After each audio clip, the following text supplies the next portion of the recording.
کیا آپ کا کاروبار نہیں چل رہا، رزق میں تنگی ہے؟ کیا قرآن و حدیث میں ایسے اعمال موجود ہیں جن سے اللہ تعالیٰ کاروبار میں برکت عطا فرماتے ہیں؟ آج ہم قرآن و حدیث کی روشنی میں ایسے مصنون وظائف و اعمال جانیں گے جو انشاءاللہ رزق کاروبار میں برکت کا ذریعہ بنیں گے۔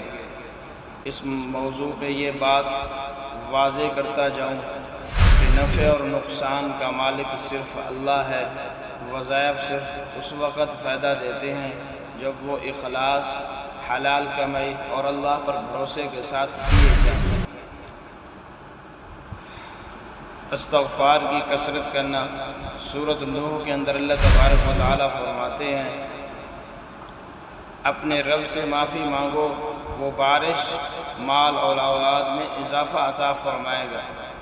تقوی کا اختیار کرنا۔ سورۃ طلاق کے اندر اللہ تبارک و تعالیٰ فرماتا ہے جو اللہ سے ڈرتا ہے اللہ اس کے لیے نکلنے کا راستہ بنا دیتا ہے اور اسے وہاں سے رزق دیتا ہے جہاں سے اسے گمان بھی نہیں ہوتا۔ صبح سویرے کاروبار شروع کرنا۔ اے اللہ میری امت کے لیے صبح کے وقت میں برکت عطا فرما۔ صدقہ دینا۔ صدقہ مال کو کم نہیں کرتا بلکہ اللہ تعالیٰ اس میں برکت عطا فرماتا ہے۔ کثرت سے یہ دعا پڑھنا، اللہم اکفنی بحلالک عن حرامک واغننی بفضلک عمن سواک۔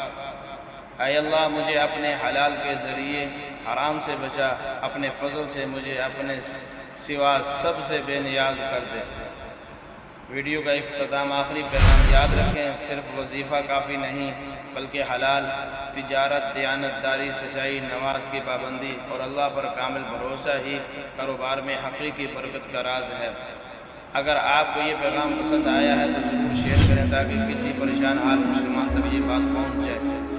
اللہ تعالی ہم سب کو رزق حلال میں برکت عطا فرمائے۔ آمین۔